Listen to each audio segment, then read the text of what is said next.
Season 4 of MLP has left quite the impact on the fandom. There were some questionable choices that left me scratching my head, and even a few disappointing moments that made me cringe. But overall, we've gotten a very solid set of 26 episodes. There wasn't a single story that didn't give us something to admire. We got multiple episodes for each of the main 6, while the CMC also had their moments to shine. We were given a wealth of new songs and even a few interesting new characters. The animation continues to improve, and the writers introduced a season-long story arc. We've come to enjoy MLP all the more. But which episodes are the best? Which ones had the best stories, the best character moments, the best humor, the best music, the best morals, or even all of the above? Well, after reviewing every episode of Season 4, I've come up with my top 10 picks. Let's see if any of your favorites made the list. Number 10. Maud Pie. I think Maud surprised a lot of us when she first showed up, but in a really good way. Being a somewhat unconventional character, the MLP staff managed to leave quite the lasting impact on the fandom with Maud. And her interactions with the main 6 gave us more than a few standout moments of comedy. Yeah! Let's see you beat that!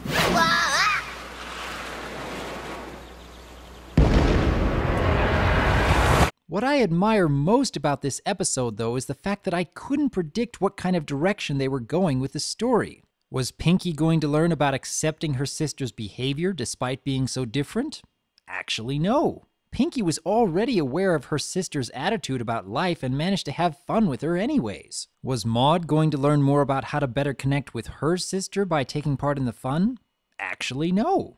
I found it admirable that the writers didn't try to change Maud from who she is just to teach a moral about friendship. And once again, Maud surprised me when she showed that box filled with rock necklaces from the past. She doesn't like candy, but still treasures every one of them because Pinkie gave them to her. I say kudos to the writers for presenting both a character and a lesson that managed to surprise me, while still being very worthwhile. While it may not have quite as high of a rewatch value, I've got to admit that Maud Pie deserves its spot on the best episode list. I don't really like candy, but I do love Pinkie Pie.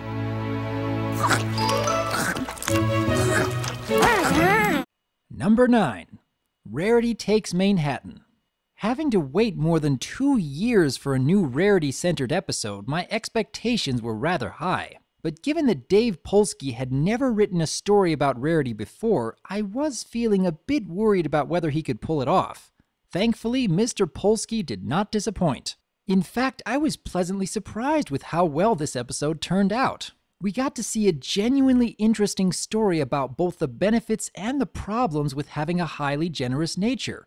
The conflict between Rarity and Surrey Polo Mare showed a very realistic take on those who can betray your trust.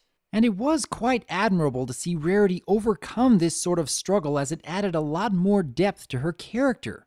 She has her moments of weakness, even losing sight of the bigger picture for a time. But when push came to shove, she held on to her virtue. And because of that, she inspired others to follow in her example.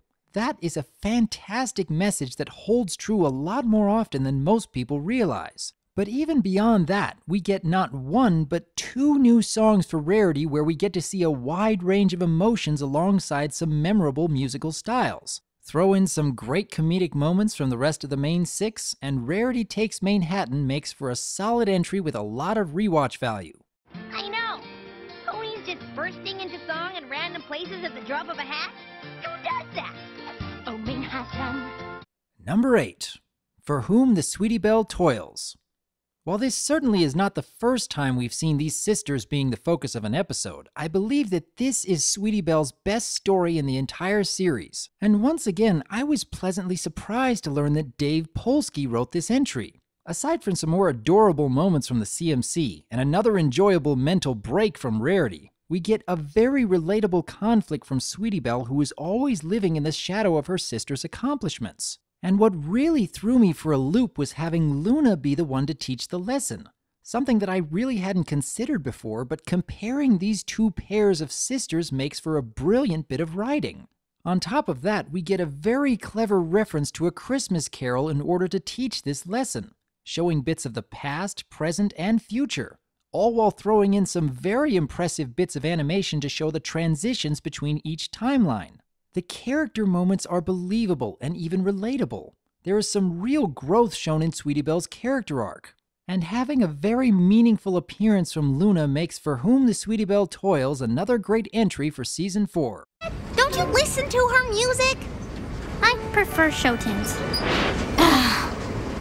Number 7. Bats. Who among the Brony fandom could have seen this twist coming? When Fluttershy became Flutterbat, there was a collective squeal of glee heard throughout the majority of the community. And the massive amount of plushies and fan art that followed this episode provides even further testament to Flutterbat's lasting effect on the fandom. I can look back at this moment time and time again and still love it all the more. But on top of that, we also get some enjoyable references to Batman, Tron, as well as several other MLP episodes from previous seasons. And some of the character moments still crack me up even to this day.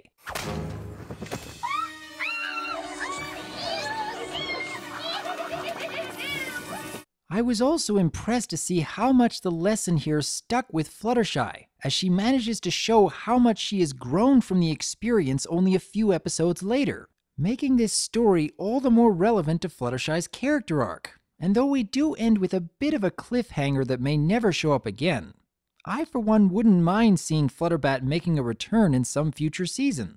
All of this and more means that bats won't be forgotten anytime soon.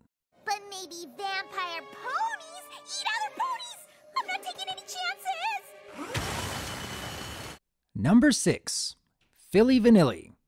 Even just the title alone shows another clever reference that connects very well to the story at hand.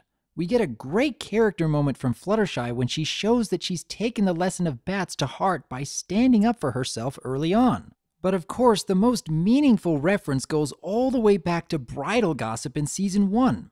Seeing the return of Flutterguy was another twist that none of us could see coming, and yet fits so perfectly into the story's conflict.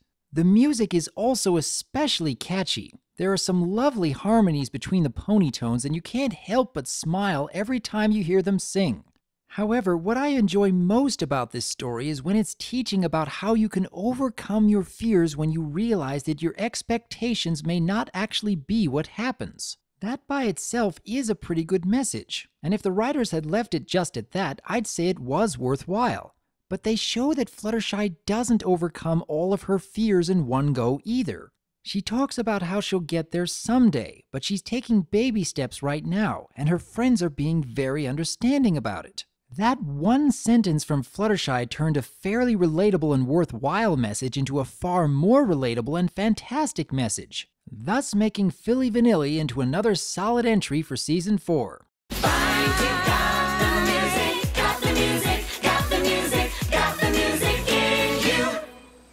Five episodes down and 5 more to go. The best is yet to come, so join me in the next video to see whether your favorites made it to the top. And in the meantime, I hope you'll leave your comments on the entries we've looked through thus far. How would you rate these submissions when compared to the rest of Season 4? Do you have any thoughts on which episodes made it into the top 5? Leave your initial thoughts in the comments below. And as always, I am Dr. Wolf, and I look forward to hearing from you.